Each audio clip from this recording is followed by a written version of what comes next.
Hi guys, before we get started I wanted to point out there is a slight glitch with the audio timings in this video.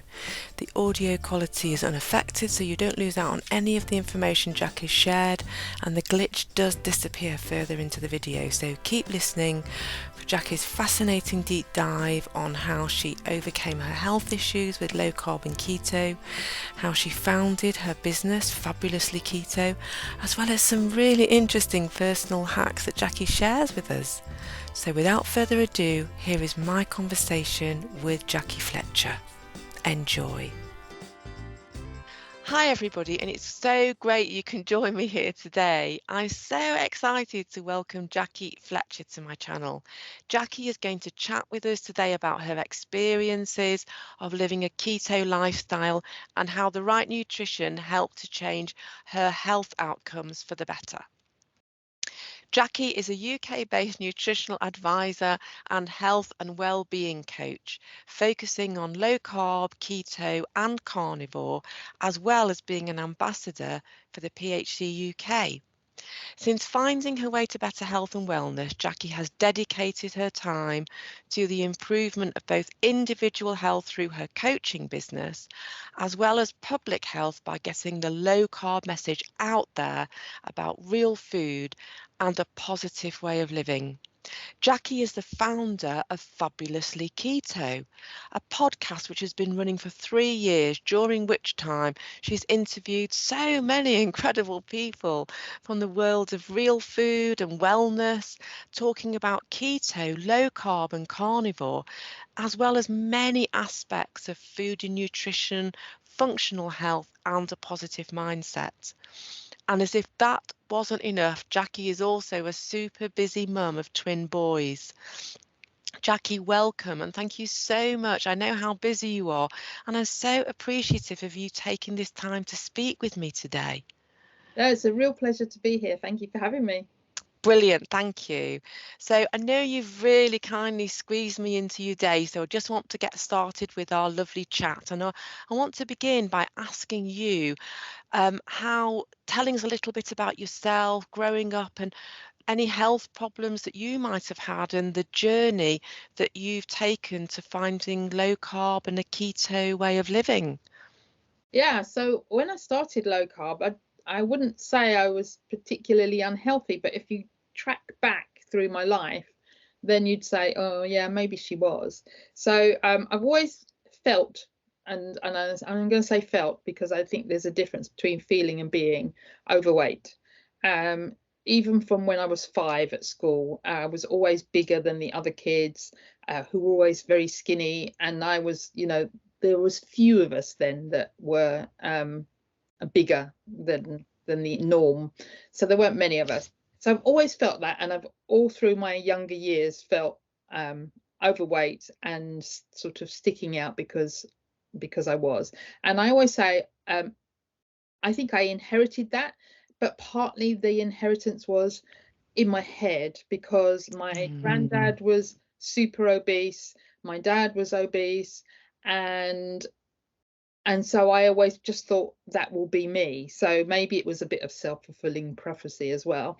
But started dieting from early teens, maybe 12 or 13. I remember going to Weight Watchers. I've done all sorts of diets through my teens. But I also had I had a lot of pain in my stomach when I was in my mid-teens, and it turns out I had, well, they say it was a tumor the size of a football on my ovaries. Now I was told that it was benign. My sister seems to think it wasn't. So who knows? Who knows? That was a long time ago. And then after they removed my 1.5 ovaries and my appendix and the tumor, I put on a lot of weight because that's messes. I understand now. I didn't know at the time. I understand now that it messes with all your hormones. So my weight was out of control really, and I weighed more when I was 19 than I do now. And then in my later 20s, I used to suffer with severe migraines. and they were getting worse as I was getting older. And then into my 40s, I had gallbladder attacks, so gallstones. And so, yeah, I seem to think I wasn't unhealthy, but as you can hear, I probably was. So by the time I got to early 50s, my weight had ballooned. It ballooned really quickly, actually. And that I put down to I was working at night a lot. I was sometimes doing 24-hour stints at work. I think I just really messed up my metabolism in the last couple of years when I got to my highest weight, which was 16.5 stone, 230 pounds and 105 kilos. And I just came across a book by Gary Taubes, Why We Get Fat, and I had no intention of losing weight because diets don't work. I've spent years telling myself diets don't work. I didn't want to diet anyway because I'm not good at it. I can't last any more than a few weeks. I have no willpower, and why would I even try? That's where my mindset was. So I didn't think I could do it, and I just thought, oh, I'm not good, I can't do that. It's not something I can do. But I listened to the book and something clicked, and I just thought, I've got to try this, and just started making changes. And now 6 years later, here I am. I've reduced 4 stone, 56 pounds. It's about Brilliant. I think that's absolutely fantastic. Thank you for sharing that with us. And I think the route that you've taken, I think, is maybe so similar to other people, whereby they sort of go through life and these things happen, whether it's a sort of poor health issue or just gradually putting on weight, and it just seems to be like that until I know what I was like when I sort of hit my early 50s, and like you, I just put on a lot of weight, which was down to hormones and stuff. And I'd always struggled in a way to lose weight and keep it off. I found that I could lose weight, but I couldn't keep that weight off. It just felt like I was losing the same six pounds over and over and over, because it just kept going back on. And then so I think so many people will hear what you've said and really resonate with that, because I think that creeping on of weight for whatever reason is generally how it seems to happen with most people. And I think we look around and we see other people, and everybody seems to look like that, so we don't necessarily feel that out of place, really. But obviously when you find low carb and keto, that does totally, it just changes your life totally, doesn't it?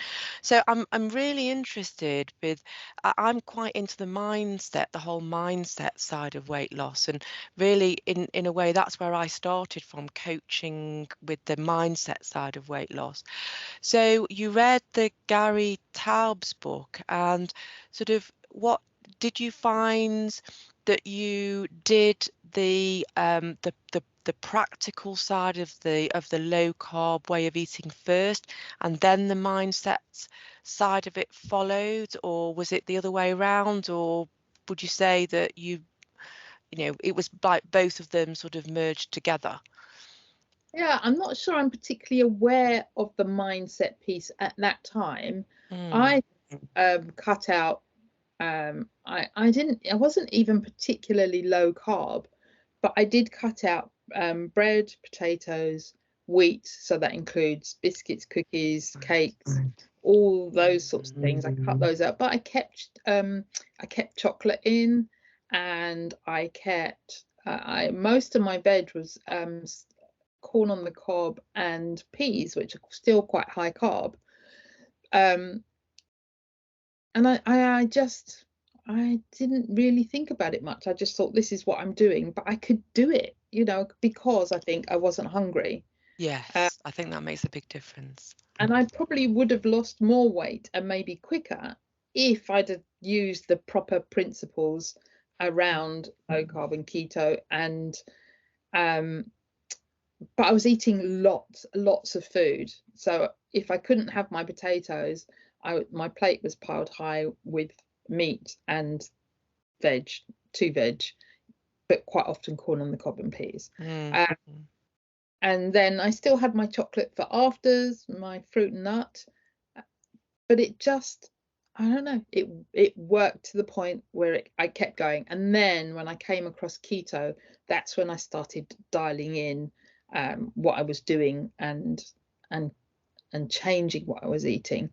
And the mindset, at that time, I was just doing it, so I just stuck to it.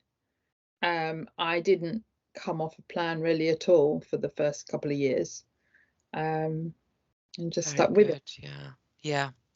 And I think where I'm coming from on the mindset side of it is, because we seem to be so entrenched in this standard Western diet, if you want to put it that way, that it just seems, for some people, it can seem like a huge leap.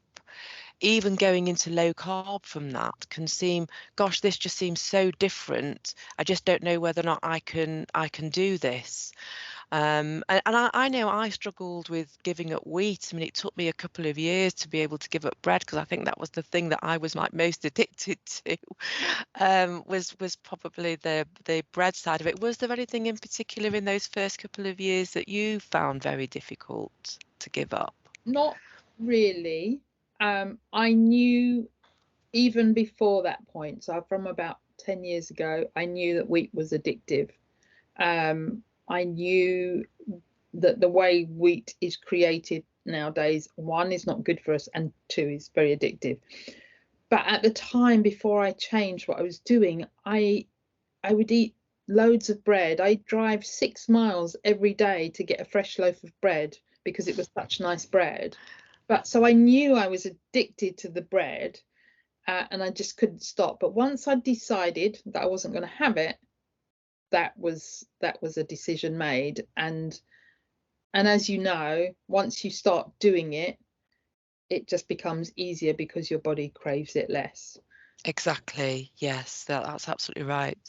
So how long do you think you were doing that first sort of toe in the water sort of way of eating before you then found low carb and keto? And how did you find that? Was it just some searches on some websites, or So I think how did you do it? what I did was I did what I said originally, from May through till December time of 2017. And then I went back to the Gary Taubes book and just looked up some of the references and found a book. And so I bought a keto book. And from there, that's when I started to listen to more podcasts and started to find out more people. I'm not very good at researching. I just find something and I will just go with it. I run with it. I'm not really interested in finding out if it's good for you. What was good for me was after about a month in, which was when that there's a photo on my website of when I was bigger size, and I'd already lost half a stone by then. I was in Spain, and I was in Spain with my girlfriends, and one of my friends is a nurse practitioner and a nurse lecturer, or she was at the time, and she was doing low carb. And I said, eating all this fat sounds like, I love it, but it sounds like it's going to be a problem from what we've learned. And she said, no, it's fine. And I think that just reassured me that eating fat was fine. And now I don't have a problem with eating fat. In fact, No, exactly. fat. Yes, exactly. Yeah, no.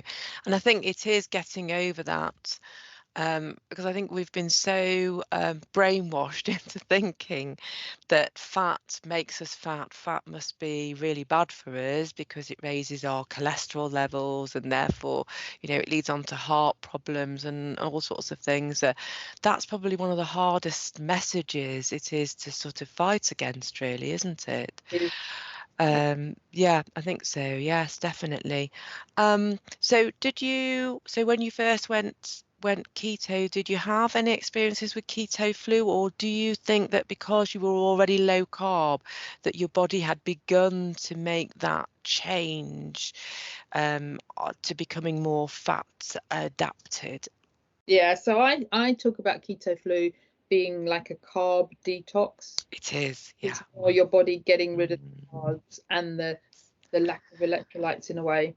Yeah.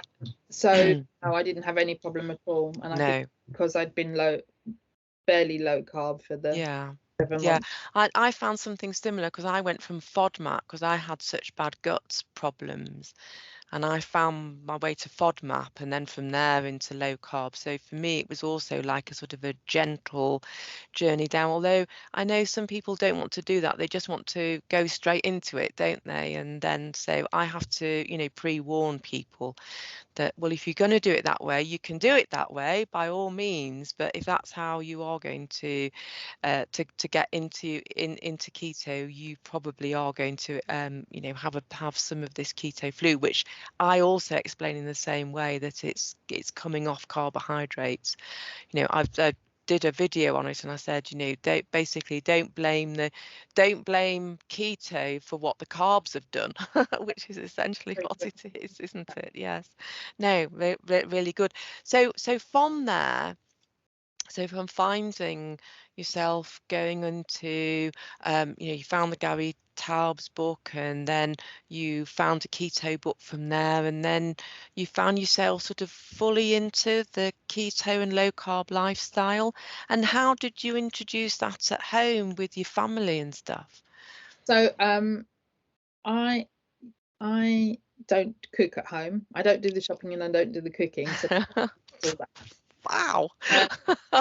And so I just said to him, I don't want potato. It started off with, I don't want potatoes. I'd like an extra veg. So then we went from, he would make an extra veg for me. And then, so when I went keto, I probably wasn't brilliant at keto because I never counted macros or anything, but I just I cut out, then at that point, cut out the peas and the corn, and went more green leafy vegetable type foods. And we very simply and very plainly. So I'm not, I don't cook because I don't want to. It's not that I can't, I just don't enjoy it. So we just, if he was making shepherd's pie, for example, he'd make one for me with some cauliflower rice on top. What else did he do? If he's making chili con carne, he'd do a separate one for me without the beans. So things like that. We were having spaghetti bolognese, I just had broccoli underneath. So I just made simple changes like that. Nowadays I tend to eat even more simply than that, and so it's really easy. And yeah, I'm mostly carnivore at the moment. Yeah. Me too, funnily enough. Yeah, I found I tend to go by the signals I get from my body. So some days I feel like, no, this is just a complete meat day. So I really just tend to go by how my body's feeling. But to get into that state has taken quite a long time, to be able to being in a state of anti-inflammatory, I think takes quite a long time, as I think you will have noticed from not well only from yourself journey, but from your own journey, but also from working with your clients as well. It takes a while to be able to cut through all the anti-inflammatory stuff, and then to be able to listen to the signals that you're getting from your body. Were you tempted to go into the biscuit jar or something? Sometimes I do get tempted. I just didn't. And so yeah, mostly I didn't. I do have, so in the last couple of years, I'd probably say in the last 2 years, I've wavered a little on and off plan, and I will sometimes have things, and that's because I think I'm in a position where I can now. I don't feel that I have a food addiction, and maybe I do have, and maybe I'm in denial, who knows? But I can have something off plan today and then just get back to it tomorrow. So now that, because I can do that, I sometimes get more tempted now than I did then. Whereas then, what I did was I made a section of our cupboard where my stuff was. So I wasn't looking around all the other cupboards where all the other foods were. I was just going to my one cupboard for my xylitol or erythritol or whatever it was. And yeah, so I I And have you know, I think that is such a great idea, and it's certainly something I mention to people and to clients that to begin with, it is a good idea to have that one cupboard to start off with, which is just your foods, which are going to be your low carb and your keto foods, because of course the issue that I've always found is that as soon as you walk into the kitchen, I mean, I know that you don't do most of the cooking, but I think for people who do a lot of the cooking, the second you walk into the kitchen, you associate where you are with all those foods that you normally cook, which might include biscuits and cakes and all of that sort of thing, that when you first go low carb and keto, you're trying not to eat, but also to get out of the mindset of, well, this is what I eat. So I do say that to people, start off by having your own cupboard, putting your stuff in there, something that will help to keep your mind focused on where you want to be, not everything else that's going on in the kitchen. Yeah, I do think that's a very, very good idea. Very good. And then as we went down the line, one of my sons decided that he wanted to have a go at keto. So he wasn't having potatoes. And then my other son said, well, if they're not having potatoes, I won't have potatoes or rice or pasta or whatever it was. So now when we have supper, it's usually meat and 2 veg and no starches or grains at all. They will occasionally have so my husband will occasionally make something like spaghetti bolognese or a pasta bake or chili con carne, and he'll make them rice, but it's nowhere near, they're nowhere near having the amount of starchy grains and carbs that they used to. Yeah. So when you're explaining keto and low carb to people, because I think everybody begins when they're finding their own way through, everybody begins like more of a classic way of starting, like a classic keto with the very high fat, like the 80% say of your diet being fat, and then the more moderate protein, and then the very, very low carb. But actually, I don't know what you found, but as I've gone through that, I've realized, well, kind of, yeah, you start with that, but then you modify it to how you are. So it sounds like, your sons, that's very much how your sons have gone, and your husband, and also you as well. So how do you begin by explaining to people, well, yeah, you start this way, but actually this is actually a totally individual way of living and eating. Yeah, so I think for everybody, you've got to find your way. It's really important to increase the fats at the beginning because you're removing one energy source, being carbohydrates, and your body still can't tap into your fat stores on your body, so therefore you have to replace it with fat. And then I've actually gone from where I was probably lower fat to now being really high fat. I don't know if I was ever this high fat. I have a lot of fat now, sometimes up to 200 grams of fat. And I don't know if that's working or not yet, because it's only been a short period of time, and I'm just going to give it some time and see whether it works. And I think the important thing is to experiment, because within the human being, as we are all human beings, I think there are some things around nutrition that we all need to bear in mind as a human being. But then you have cultural differences, you have where you come from in the world and historically where you came from in the world. So there might be, for example, an Asian person here in the UK that has been born here, but actually their genes are not from here. They're from wherever their parents or their grandparents came from. And I think, that makes a big difference as well to where you are in the world. Where you're living in the world it's also where your genes were from originally, because we all have different genes and they've evolved over millions of years, not a few years or 100 years. Genes don't change that quickly. It takes thousands and thousands of years for them to adapt. So yeah, I think we all have to find our way, and then so you have to experiment, and you have to find out what works for you and what doesn't, and give it a good chance to work. And then if that's not working, then make a change, do something different. And when you say give it a good chance, how long do you think people need to give it a good chance before they can say, oh, do you know what, I think I need to change a little aspect of what I'm eating now? I'd say a couple of months. Good A couple of months. Yeah, I think so too. Yeah. I mean, sorry, go on. On my podcast, I had Louise was co-hosting with me, and we would always be doing different tests. And once we tried alternate day fasting. So she was doing the alternate day every other day, and I was doing 3 days a week. And we were going to do 100 days. And after 9 weeks, I felt rubbish. I really hated it, and I felt really bad, and I came off of it.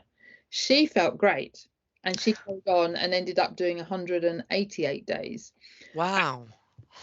So I think you have to give it a chance to know, I didn't feel good. And so that was a big decision for me to change what I was doing. Yeah, and I think this is one of the reasons why I do think it's a good idea for people to start on the classic keto, quite simply because I think they need to experience what it feels like to feel good.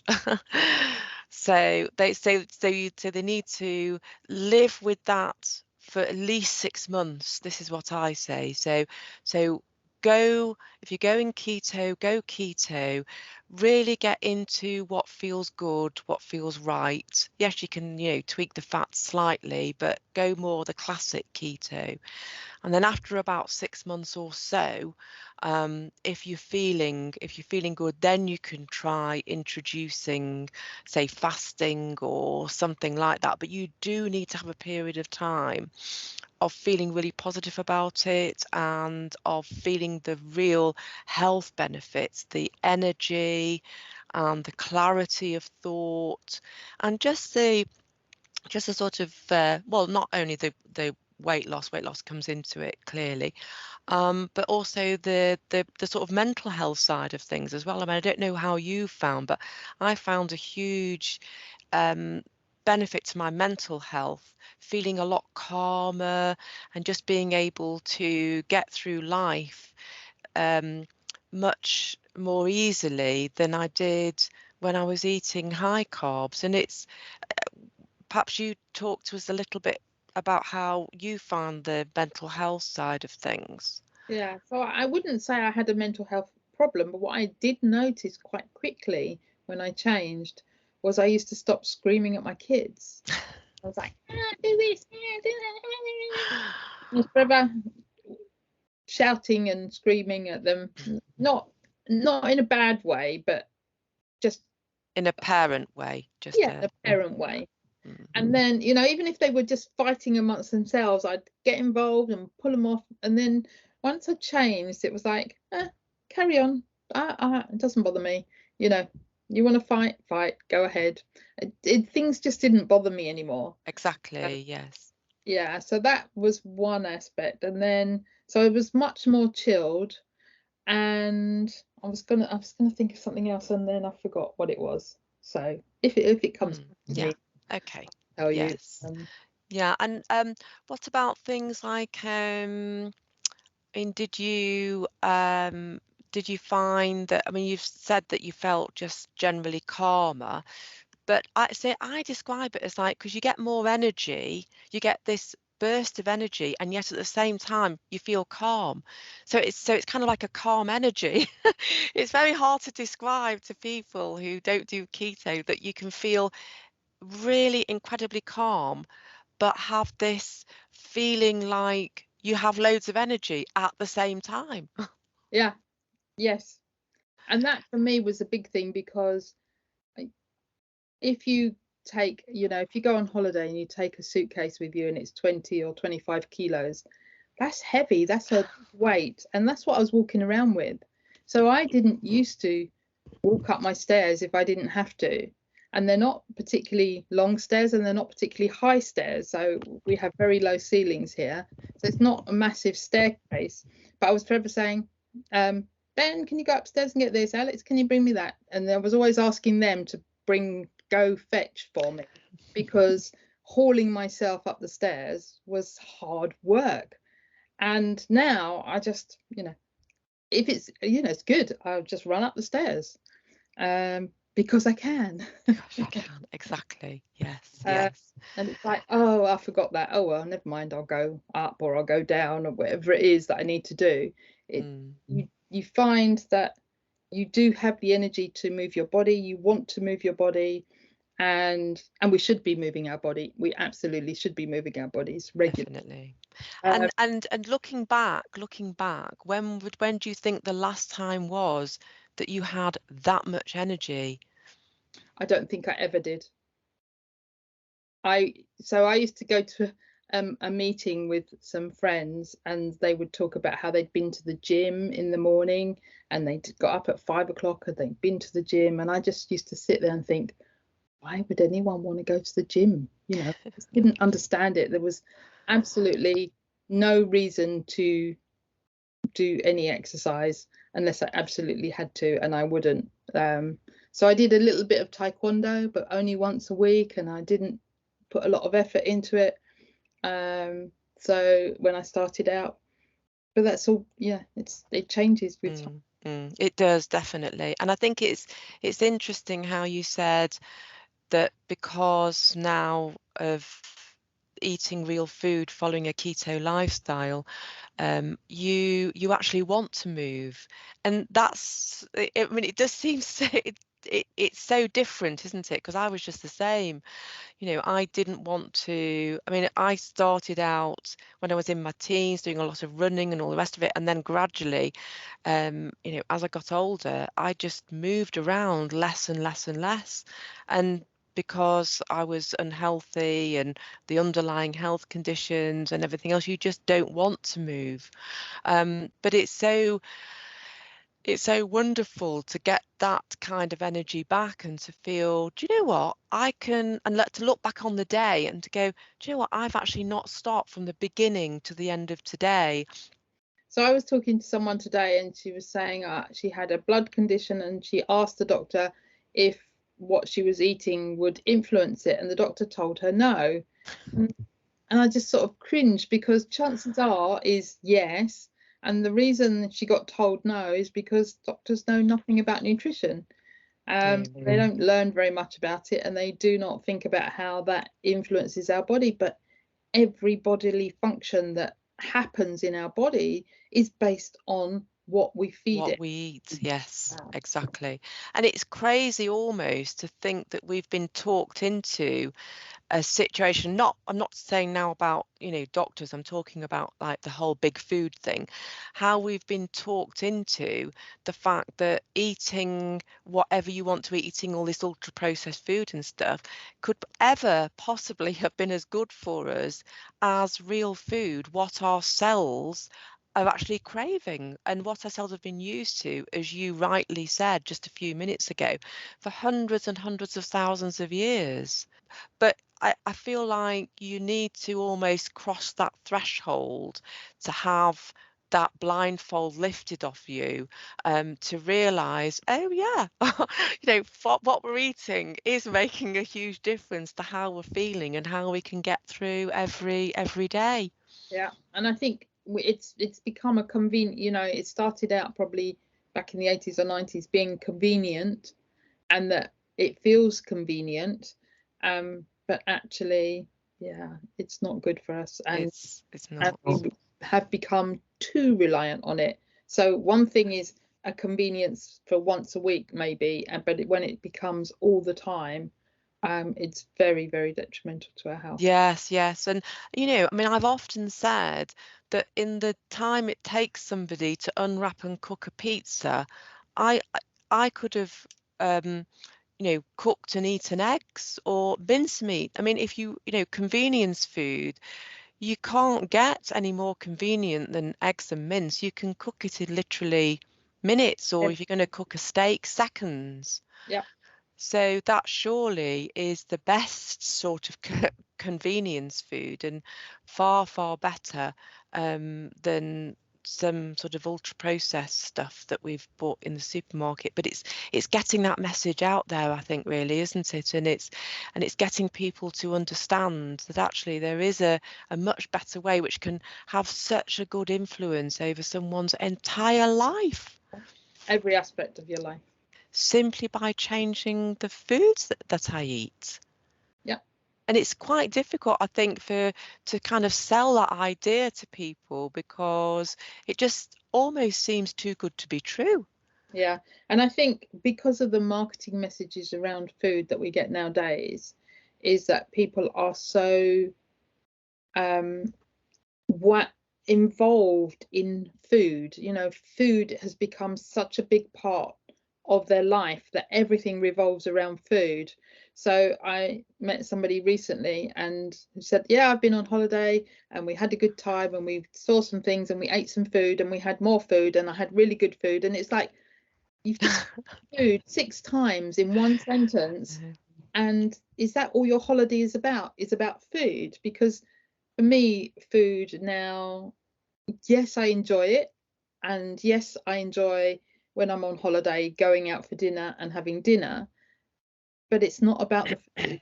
It's about all the other things that go into a holiday. So I don't know, the emphasis comes off of food, I think, when you eat real food and you Yeah. know that you're being nourished by that food. Exactly. And I think you're absolutely right about how it's sort of got so much into the way of life, the psyche of just getting through life. I mean, people talk about, oh, are we let's go out to have some dinner, because it's become a hobby, it's become a pastime almost, hasn't it? Yeah. Okay, brilliant, Jackie. Thanks for that. So just moving on a little bit now, I just want to for you to talk us through how you set up Fabulously Keto and your podcast and your coaching. Yeah. So it didn't take very long for me to think how fabulous this was. And so in 2018, I think it was, I started doing some weekly video, a blog post and some videos that I put on YouTube. And then in 2019, I started thinking, yeah, this is something I want to do. Really passionate about helping people improve their lifestyle and their health. And I also wanted to start a podcast, so that was in my head. And so I did some training. I did some training at that point and set up my website, and then so probably started properly in 2020. In the latter part of 2019, I'd already recorded some podcasts. So I've got Fabulously Keto is the brand under which everything sits. So I have my coaching business and then the podcast. And then in 2019, I asked my friend Louise if she wanted to join me on the podcast, totally expecting her to say no, but she'd been helping me in the background anyway. And she said yes. So we then had to wait for her. She's lecturing at a university and marking and stuff. So we had to wait till September of 2019 before we could really start recording and doing things. So we launched the podcast in October 2019. So we're coming up for 3 years now, 4 years. Wow. 2020, sorry. In October 2020 we started. So we're coming up for 3 years now. And yeah, it's just just been brilliant. And Louise stopped recording earlier this year because she got appointed another job, so she had 2 almost full-time jobs. Oh gosh. So she had to something had to drop, which was the podcast. So I miss her, but we're just carrying on without her. Yeah. Oh, well, I mean, you've certainly, over the 3 years, you've interviewed some amazing guests, haven't you? And you know, I've just really enjoyed it. I've really loved talking to people and finding out about people's stories and how a lot of people that I interview are just people like me who have healed something in their life or done something amazing with their life, and I just think, oh, that's fantastic. When you said that you decided or you thought you might want to do a podcast, had you been involved in any podcasts before, or what made you think, do you know what, I need to do a podcast on this? I just wanted to talk to all these cool people. What it was, I'd listen to people on podcasts and just think, yeah, I want to interview that person. I want to interview that person. And I still have a long list of people that from way back that I still want to interview and I haven't got round to, either asking or actually physically getting them on. But I'm always finding more people that I want to speak to, and sometimes it takes time to get people to come on. So one person I spoke to in 2019 and asked him to come on, and it wasn't until last year that we recorded. So Wow. sometimes it takes years for us to get together. Yeah, exactly. And so you didn't feel daunted at all by, setting up, doing something that you'd never done before. You just launched into it. I think it is a bit daunting. I had a couple of people that helped me, showed me what I needed to do to get the recordings done and edit them and all things like that, and how to do that, the back end side of it. I'm glad Louise was with me in the beginning. I'm quite comfortable now on my own, but I'm very glad Louise was with me at the beginning. Yeah, I know. I mean, I find that I've wanted to do podcasts and videos for so long, but I just didn't quite have that sort of confidence side of it, either the technical side or the, oh, am I really okay to do this? But it's amazing how once you get into it, you think, oh, actually, it's not as bad as I thought it was going to be. It's not as daunting as I thought it was going to be. It's always the anticipation of what we think it's going to be, that it ends up being so much better than that, doesn't it? Yeah. That's the translation of fear, Yeah. evidence appearing real. But it still took me 18 months to do it, from when I thought I want to do a podcast to actually doing it, still took a long time. Yes. And how did you then grow also, because I know that you do private coaching as well, so you've built that up as well at the same time as doing your podcasting? Yes, yeah. I mean, yeah, I still have space for private clients, so I've still got space for Yeah. few people. Yes. Yeah, But good. And where are you, how are most of your clients, are they wanting to make a change for a specific reason, or do they just want to try low carb and keto? I would say a lot of people come for weight. So I've had some for health reasons, but mostly I think the lure is weight, and I hopefully they stay for the health benefits, which is Yes. what we've Yeah. done. And do you feel most people have heard of keto now? Has the sort of message crept out there? Oh, there is something out there that can really help. Yeah, when I started, I don't think many people had heard of keto, whereas now I think most people have heard of keto. Yeah.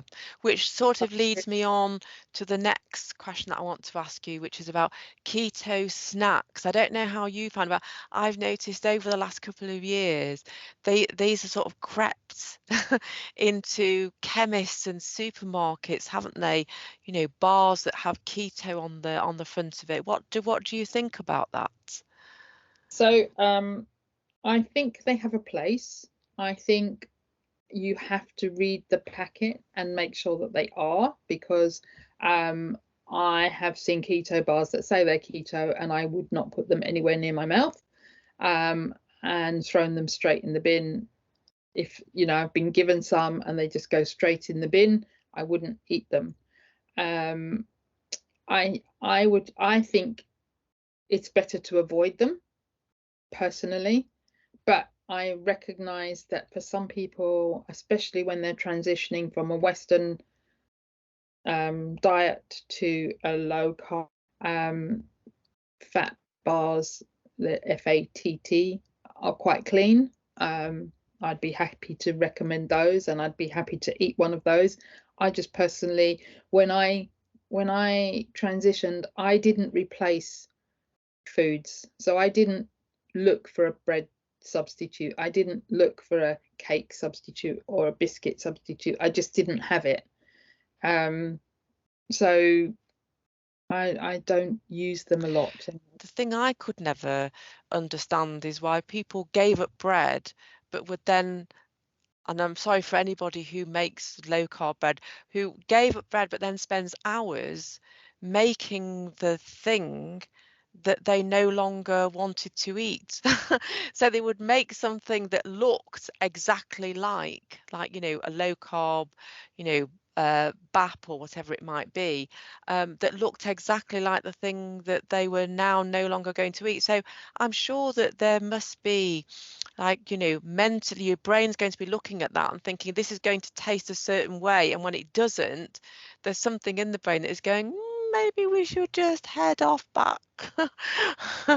Yeah, that's why I just figured that I wasn't going to be able to replace the bread that I used to drive 6 miles to get. So I just didn't bother. And I have made some low carb breads, but maybe in 6 years I might have made 6 loaves, maybe less. Yeah. Maybe some rolls. And occasionally I think, oh yeah, this would be a good thing to do, but yeah. I can't remember the last time I made some. Maybe last year at some point. Yeah. So what do you give advice to your clients about things that they can do when they go into a supermarket? As to, I mean, you were just saying, make sure you read the back of everything. Is there any particular aisles that you suggest to begin with, to sort of stay out of those? And I think it depends on the person, because sometimes they're still shopping for the rest of the family. But what I'm getting them to focus on is real food, and therefore real food are going to be in those first few aisles of vegetables, meats, fish, dairy, butter, loads of butter, whole milk if you need milk, and maybe some full fat Greek yogurt if you like yogurt. Personally, I find that it's quite high carb, and I'd rather spend my carb somewhere else and maybe just eat some cream. So I think everybody is an individual. So this is something that we will go through, and especially if I'm working one-to-one with somebody, is what do they want? What do they want to eat? And then so we'll start thinking around what meals they might be having, what could they use, what could they have, and then they know what they need to shop because they know what they're going to be making. And it's not that I'm giving them a menu or anything like that, but I want them to tell me what they're gonna cook. And I might come up with suggestions. What they might need help with is some ideas. And I think especially food on the go is a big thing. Eating out is a big thing. Learning how to read labels is a big thing. So these are all cover when we're working together. And have you ever done that thing whereby or maybe it's just me, maybe I'm just a bit weird, but have you ever done that thing whereby you're going to a supermarket and you're looking in other people's trolleys to see what other people are buying and going, no. Yes, of course. Yes, of course. And they're probably looking in my trolley thinking, oh my God, that's What so the heck? healthy. And all I've got is meat and loads Meat. of I butter and a few vegetables, and if know. you were to go Yeah. shopping. I have been shopping on holiday recently, and people would look in that basket and they'd probably think, oh, she's the heart attack waiting to happen. Look at all that Exactly. red meat and packets of butter.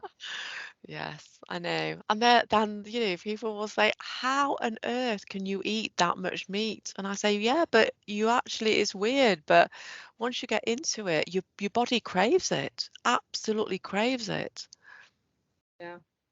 I'm forever trying to get my mum to eat more meat. She's fairly low carb, and I'm forever getting her to eat more meat because she doesn't eat meat, or she doesn't eat a lot of it. And it's like, I can't eat meat. It's just eat it. It's a medicine. Just eat it. But I think, Yeah. as we get older, especially, we should be focusing more on the protein anyway, shouldn't we? I mean, do you say that to your clients? You say, yeah, you should be, we need to eat more protein. Yeah. So when they start, they're probably having a lot more vegetables than meat because that's what we're used to. And Yes. I don't worry too much about that because they're dropping the grains and the seed oils, and they're focusing on real food. But as we go further down, I will constantly talk about prioritizing protein, and protein Yes. being the most important, protein and the fat being the most important components of the meal. Yeah. And you know what? I love working with men who are not really that keen on vegetables anyway, because it's like, good, don't eat them. Don't eat them, exactly. Yeah, that's quite right. So now just moving on a little bit now, and just thinking about, could we have any Jackie hacks? Could you give us some of the things you do in a day? And I'm thinking, maybe is it like make sure that you have your salt intake up, or is it grounding that you do, or that morning sunlight, ice baths maybe? So are there any Jackie hacks that Okay, you could share with us? absolutely. So one simple hack for salt, because we need to up the salt, is to go onto Amazon and buy a capsule maker and make your own salt capsules. And Mm. that's a really easy way to take salt in. Now, some people will think you're not supposed to have that much salt in one go, but for me, I hate sipping it throughout the day. So I have one salt capsule in the morning when I wake up. The first thing I do is drink a glass of water and a salt capsule. And the last thing I do before I go to bed is have my magnesium and a salt capsule at that point. If throughout the day I feel like I need more salt, I will have more salt. I put a lot of salt on my food. So that for me has been a game changer. I would say I have done ice. I don't do ice baths. I've had cold baths. I prefer a cold bath to a cold shower. But I go open water swimming usually once a week, all through the winter. So that's really cold. And I think last winter we got down to 0 degrees at one day, breaking the ice. So that is something I do. And I did a long time of cold baths. I've stopped at the moment, but I might get back into it. And I was doing 5 minutes of cold bath every day. In terms of food, I've actually changed what I've been doing. So I was doing mostly 16/8, sometimes 17/7. And so I would have nothing in the morning, just water. until I would have something at lunchtime and then something in the evening. At the moment, I'm going through a trial phase of having more fat, actually. And so in the morning, I'm not a great coffee drinker, never have been, but I've been using it as a vehicle to hide my collagen, creatine, and iodine in the coffee. So I have a decaf coffee, and I have a whisked up egg and about an ounce of butter, or 25-30 grams of butter in that. And then usually I'll have some lunch and then my supper, and then before I go to bed I'll have more whisked up egg and another ounce of butter with hot water, but no coffee. So that's something I've been doing recently. I don't know how it's working yet. I probably haven't been doing it long enough, and my scales broke, so I'm not sure that I will know if I'm putting on any weight, but my clothes seem to feel fine at the moment. What other hacks do we do? So I have stopped wearing, so when I'm out and I'm not driving, I need glasses for driving, but my glasses are nearly always on my head so that I'm getting the sunlight in my eyes as much as I can. The trouble is I probably don't spend enough time outside because of work stuff, so I'm inside. But whenever I'm out, I'm outside and no glasses. So I do think that is important, and I would like to be able to get up earlier and get out earlier, but it just doesn't happen in my world of running around, usually because I go to bed late because I'm working late, which is also not good. So blue blocking glasses. So I have a little read before I go to sleep, and I use blue blocking glasses. What else? I used to say, one of the things I used to say was don't drink your fat. I have just started drinking my fat recently, so I can't use that one anymore. But I definitely think we should prioritize protein, and I know I am getting enough protein, but I'm really aiming for 80% fat, so that's why I am upping my fat. Yeah, and do you choose like more fatty cuts of meat? So do you eat like lamb or ribeye steaks? Are you going down, choosing the fattier cuts? Yes, so mostly I'd say the 20% ground beef or mincemeat. I have lamb chops with all the fat down the side, which I absolutely love, and now I don't have to feel guilty about eating it. Ribeyes or sirloin or rump steak. Most of my meat is probably beef or lamb. Probably once a week or twice a week I might have some chicken, and that's only if my husband's cooking and that's what's on the menu. Otherwise I'll be having beef or lamb, so I prioritize red meat. What about eggs? Do you eat eggs? Yeah, so I have a raw egg in the morning and the evening. Yes. And then at lunchtime I might have 3 hard-boiled eggs. If I fancy a breakfast, it will definitely be 3 hard-boiled eggs, scrambled eggs, fried eggs, anything like that. So yes, eggs with my meat or eggs on their own. And then just one last thing, you mentioned that you took magnesium. Is there any particular type of magnesium that you take at night time? Do you take magnesium glycinate or threonate, or is it just a general magnesium that you take? So I started out, when I first started, with magnesium citrate, and then I was recommended to try the magnesium biglycinate. So now I take both, the citrate and the biglycinate. That seems to have helped a bit with my sleep. I have tried cutting back and then the cramps come back, so I've upped it. I might have taken it down a bit and then it goes back up again. Yeah. So yeah. And so lastly, Jackie, where can people find you? So my website is fabulouslyketo.com. You can find access to the podcasts there, but the podcasts are on any podcast, wherever you listen to podcasts, just search for Fabulously Keto or Jackie Fletcher and it will come up.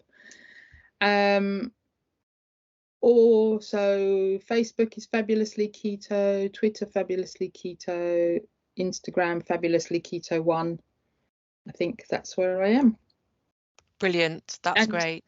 Yeah. And I have a Facebook group called Fabulously Keto as well. Right. Which is Gosh. Anyone's low carb or low carb through to keto carnivore is welcome to come along and join. And we often do little challenges. So coming up in September, Brilliant. I don't know if this is going out, we're going to have a 3-day fasting challenge. We do little challenges.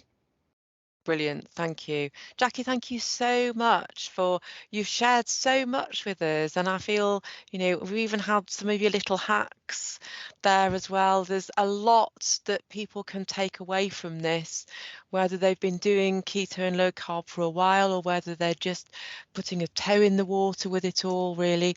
So you've been so good sharing your time and this amazing knowledge that you've got. And yes, thank you so much. And thank you for all the podcasts that you put out. They are incredibly interesting and very valuable. Thank you so much. And take care. And I'll speak to you again soon, I hope. Take care now. Bye, Jackie. Bye.